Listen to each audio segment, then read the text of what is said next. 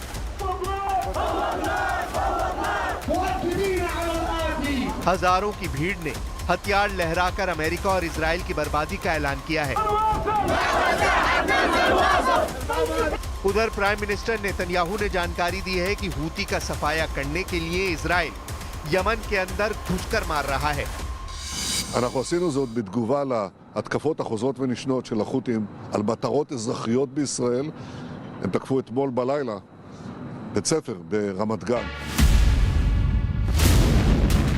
Israel ने लाल सागर से Houthi विद्रोहियों के खतरे को खत्म करने के मिशन को पूरी दुनिया के लिए फायदेमंद साबित करने की मुहिम शुरू कर दी है। पीएम नेतन्याहू ने अमेरिका के हवाई हमले की जरूरत को ईरान से भी जोड़ा है। नेतन्याहू ने ऐलान किया है कि हमास, हिजबुल्लाह और असद की बर्बादी के बाद अब हूती का खात्मा कर इजराइल पूरे क्षेत्र में ईरान का वर्चस्व मिटा देगा। משטר אסד בסוריה, החות'ים הם כמעט הזרוע האחרונה שנשאר לציר הרשע של איראן. הם לומדים והם ילמדו בדרך הקשה שמי שפוגע בישראל משלם על כך מחיר כבד מאוד. हालांकि हूती विद्रोहियों से युद्ध इतना आसान नहीं। अमेरिका जैसी महाशक्ति को हूती विद्रोहियों ने चकमा दे दिया है। हूती पर हवाई हमले में अमेरिका ने अपने ही जंगी जेट F-18 को मार गिराया है। असल में हूती पर हमले के दौरान USS Harry S Truman carrier strike group के साथ guided missile cruiser USS Gettysburg भी लाल सागर में मौजूद था। F-18 जेट ने ट्रूमन के डेक से उड़ान भरी, जिसे हूती फाइटर्स की जंगी जेट समझकर गाइडेड मिसाइल क्रूजर ने हवा में उड़ा दिया। F-18 पर जब मिसाइल हमला हुआ तो उसके दोनों फाइटर पायलट की जान पर बनाई। हालांकि दोनों पायलट जख्मी होने के बाद भी जिंदा बच निकले। सेल्फ अटैक में तबाह किए गए फाइटर जेट के बारे में US सेंट्रल कमांड ने बताया कि जेट ने वर्जीनिया के नेवल एयर स्टेशन ओसेना से स्ट्राइक फाइटर स्क्वाड्रन 11 को ज्वाइन किया था। लेकिन लाल सागर में F-18 का हूतियों के खिलाफ यह हमला आखिरी साबित हुआ। हूती जैसा ही जोरदार हमला इजराइल ने हिजबुल्लाह पर फिर से शुरू कर दिया है। लेबनान फ्रंट पर नेतन्याहू आर्मी ने हिजबुल्लाह के एंटी टैंक मिसाइल कमांडर का सफाया कर दिया है। इजराइल ने लेबनान में 100 से ज्यादा हवाई हमले कर हिजबुल्लाह के अड्डे बर्बाद किए हैं। हिजबुल्लाह के हथियार गोदाम को खत्म करने में इजराइल को कामयाबी मिली है। शनिवार को की गई स्ट्राइक में फाइटर ग्रुप के रॉकेट लॉन्चर कमांड सेंटर को तबाह कर डाला गया है। हिजबुल्लाह पर इजराइल सीरिया से भी भीषण बमबारी जारी रखे हुए है। सीरिया की सरकारी समाचार एजेंसी साना की रिपोर्ट के मुताबिक इजराइल के हमले के बाद हिजबुल्लाह का ईरान से जमीनी कनेक्शन पूरी तरह से कट चुका है। इजराइल के रक्षा मंत्री काट्स ने हिजबुल्लाह फाइटर्स को नई धमकी दी है। काट्स ने हिजबुल्लाह फाइटर्स को लिटानी नदी से आगे नहीं हटने पर कुचल डालने की चेतावनी दी है। काट्स ने अपने बयान में हिजबुल्लाह फाइटर्स को जहरीला नाग बताते हुए कहा है कि नाग के दांत उखाड़ दिए गए हैं। युद्ध विराम समझौते का उल्लंघन हुआ तो सिर कुचल दिया जाएगा। לראות ולהבין ולזכור, מי שמרים יד על מדינת ישראל ידו נגדעת. מי שפוגע ייפגע קשות שבעתיים. एक तरफ जहां ईरान समर्थक सभी लड़ाका गुट पिट रहे हैं, वहीं दूसरी तरफ ईरान अमेरिका और इजराइल को सबक सिखाने के लिए सबसे विनाशकारी हथियार को युद्ध में उतारने का सिग्नल दे रहा है। यमन में अमेरिका के हवाई हमले के बाद ईरान के न्यूक्लियर प्रोग्राम से जुड़ा बड़ा अपडेट सामने आया है। ईरान के चीन से साझेदारी कर एटमी प्रोग्राम को तूफानी रफ्तार देने का शक पश्चिमी देशों ने जताया है। ब्रिटेन, फ्रांस और जर्मनी ने ईरान पर बेहद उच्च स्तर तक समृद्ध यूरेनियम का भंडार बढ़ाने का आरोप लगाया है। तीनों देशों ने एक बयान में ईरान के यूरेनियम भंडार इजाफे को दुनिया के लिए खतरा बताया है। इससे पहले अमेरिका के नेशनल इंटेलिजेंस डायरेक्टर के कार्यालय ने खामनेई के एटम बमों पर लेटेस्ट रिपोर्ट रिलीज की है, जिसके मुताबिक तेहरान के न्यूक्लियर कारखाने 24 घंटे एक्टिव हैं। परमाणु बमों की टेस्टिंग जल्द मुमकिन है। ये टेस्ट सीरिया में भी हो सकता है। द वॉल स्ट्रीट जर्नल में शुक्रवार को सामने आए DNI दस्तावेज में कहा गया है कि ईरान के पास 1 दर्जन से ज्यादा परमाणु हथियार बनाने की हैसियत है।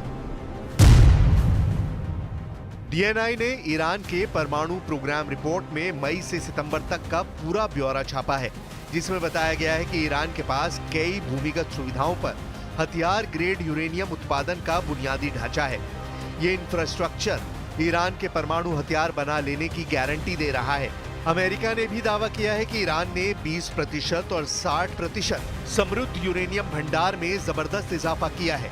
ये स्तर नागरिक ऊर्जा कार्यक्रम की जरूरत से कहीं ज्यादा है। यही नहीं, ईरान ने एटमी हथियारों के लिए इस्तेमाल होने वाली बैलिस्टिक मिसाइलों का प्रोडक्शन भी बढ़ा दिया है। ईरान के एटमी हथियारों का यह अपडेट हूती पर अमेरिकी हमले के बाद ज्यादा टेंशन देने वाला है। ईरान बार बार अमेरिका को एटमी हथियारों से दहलाने की धमकी देता रहा है। ईरान ने इजराइल से युद्ध में अपने सभी लड़ाकों को आजमाकर देख भी लिया है, जिसमें सिर्फ हूती फाइटर्स ही अब ऐसे हैं जिनके दम से ईरान युद्ध में टिका हुआ है।